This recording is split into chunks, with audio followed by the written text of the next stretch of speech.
오늘 하나님께서 우리에게 주신 말씀 역대하 33장 1절에서 25절 말씀입니다. 오늘 본문의 말씀은 분열 왕국 남유다의 14번째 왕이었던 므낫세 왕에 관한 기록인데요. 그는 55년 동안 통치하면서 남유다 왕들 중에 가장 사악한 왕이 된 겁니다. 그의 이름은 므낫세인데요. 뜻은 잊어버리다라는 뜻입니다. 부왕이었던 아버지가 아들을 뒤늦게 얻게 된 겁니다.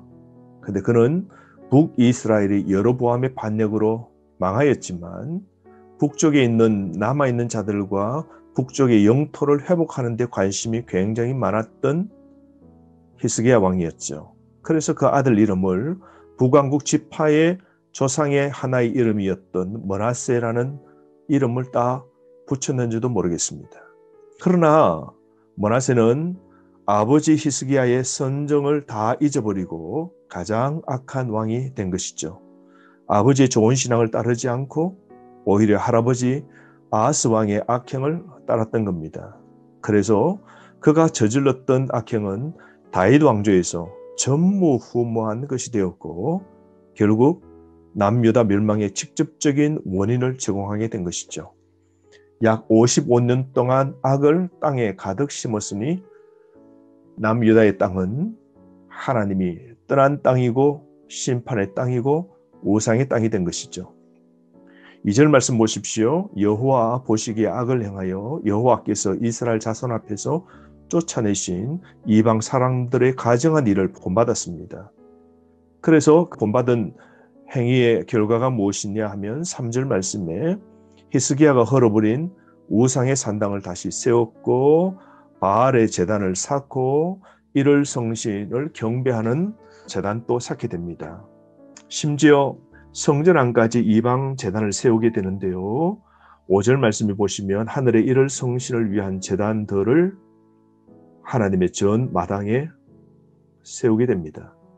뿐만 아니라 어린 아이를 바치는 인신제사 하는 몰렉 신을 위한 그런 제단도 만들게 되고요. 심지어 신접한 자와 박수와 무당을 신뢰하게 됩니다.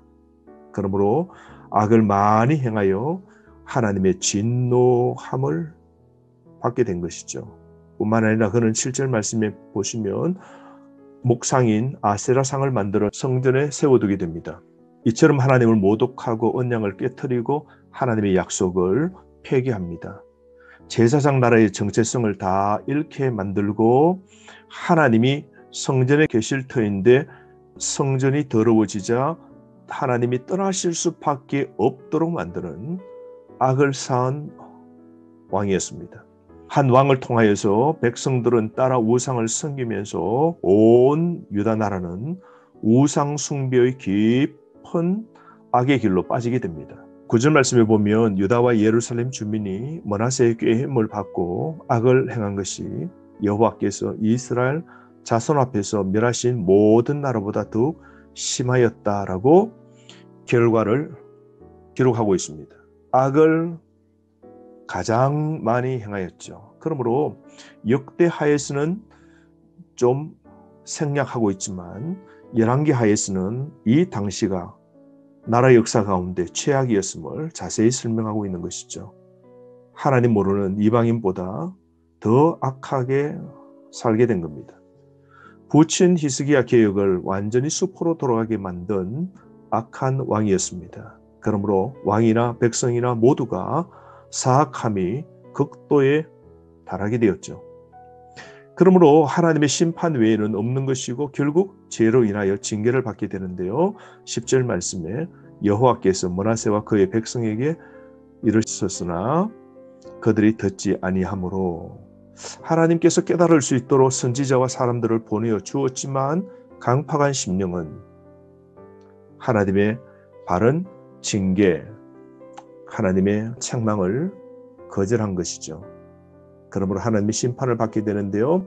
11절 말씀 여호와께서 아수르 왕의 군대 지휘관들이 와서 치게 하시매 그들이 므낫세를 사로잡고 쇠사슬로 결박하여 바벨론으로 끌고 간지라. 이 당시 아수르 나라에는 왕의 자리를 쟁탈하는 사건들이 벌어지게 됩니다. 형제의 반란이 일어났을 때 므낫세가 그 일에 동조하게 되고 결국 왕이었던 마음의 심기를 불편하게 합니다. 그러자 아수르 바니팔이 자기를 지지하지 않는 므낫세를 잡기 위하여 군대를 보내고 결국 포로로 끌고 가버립니다. 아수르 나라로 끌려갔던 므낫세는 핍박과 고난 가운데서 그는 하나님 앞에 회개합니다. 가장 사악했던 왕이 하나님 앞에 회개하여 돌아오게 되는데요. 놀라운 일이죠. 12절 말씀입니다. 그가 환난을 당하여 그의 하나님 여호와께 간구하고 그의 조상들의 하나님 앞에 크게 겸손하여 기도하였으므로 하나님이 그의 기도를 받으시며 그의 간구를 들으시사 그가 예루살렘에 돌아와서 다시 왕위에 앉게 하시며 므낫세가 그제서야 여호와께서 하나님이신 줄을 알았더라 라고 말씀합니다. 하나님의 징계로 그는 회개하게 됩니다. 하나님을 섬기게 되고요. 환난을 통해서 회개와 겸손의 자리로 그는 내려가게 됩니다. 아수르 나라로 끌려가 포로의 몸이 된 고난이 그에게는 유익이 된 것이죠.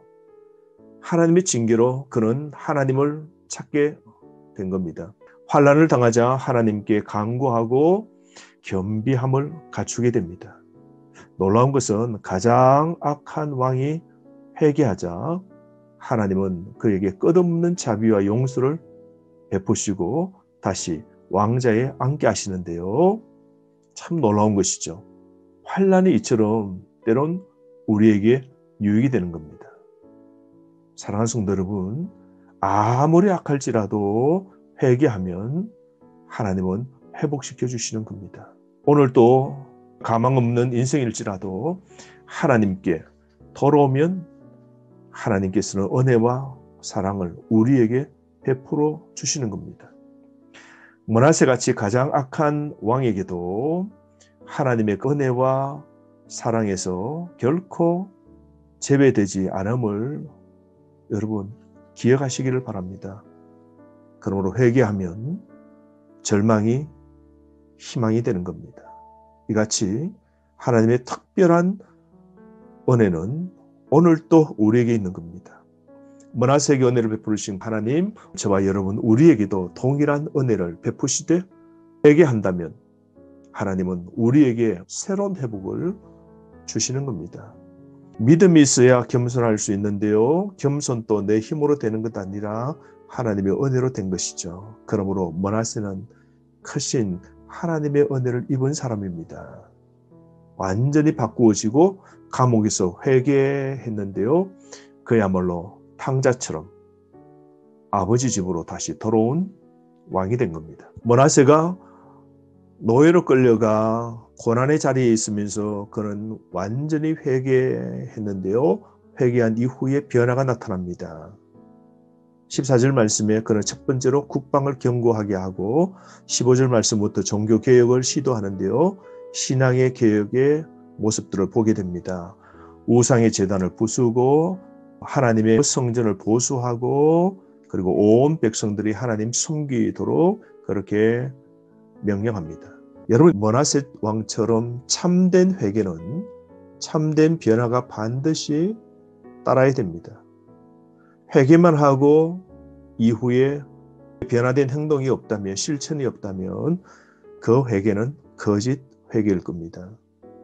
그러므로 회개에 합당한 열매 나에게 있습니까? 때늦은 회개보다 변함없는 믿음의 신앙생활을 하는 게 얼마나 중요한지 다시 한번 기억합시다. 범사의 형통함을 누리기 위해서 우리는 변함없이 우리 삶이 믿음으로 이어갈 수 있도록 늘 우리 자신을 지켜야 될 겁니다. 그러므로 므낫세는 회개하고 달라진 인생의 삶을 살게 되는데요. 그러나 17절 말씀에 보면 아직도 백성들이 산당에서 제사를 드렸더라 그럽니다. 왕은 바뀌었지만 긴 52여 년 동안 므낫세가 뿌려둔 죄의 선뿌리까지 다 뽑기로는 역부족인 것이죠.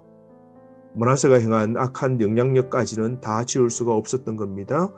악한 노력의 영향력이 그대로 그 땅에 남아있어서 우상과 제단을 완전히 없애지 못하게 됩니다. 뒤늦은 개혁은 유다 백성의 마음과 방향을 바꾸진 못했던 겁니다. 그러므로 여러분, 나에게는 죄의 선불이 혹 남은 건 없을까요?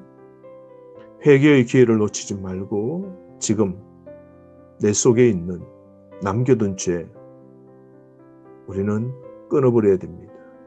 완전한 회개를 하나님 앞에 해야 됩니다.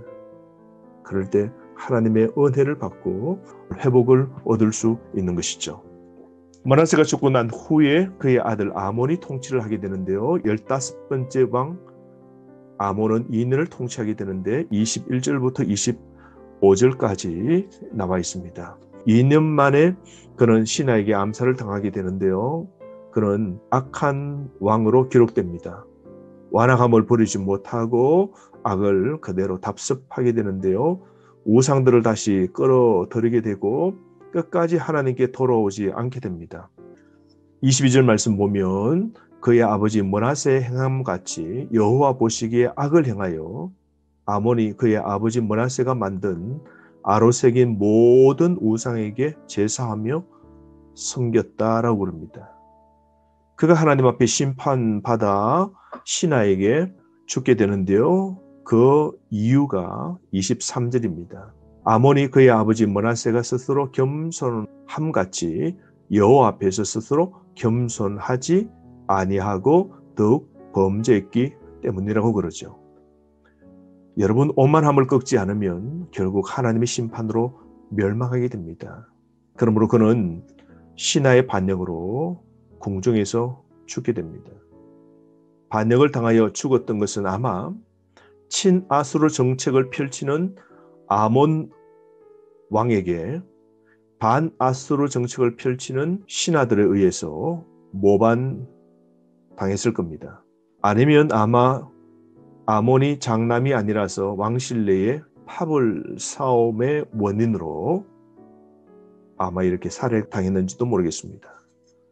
여러분, 기억해야 될 것은 아몬처럼 교만하면, 회개하지 아니하면 망하는 겁니다.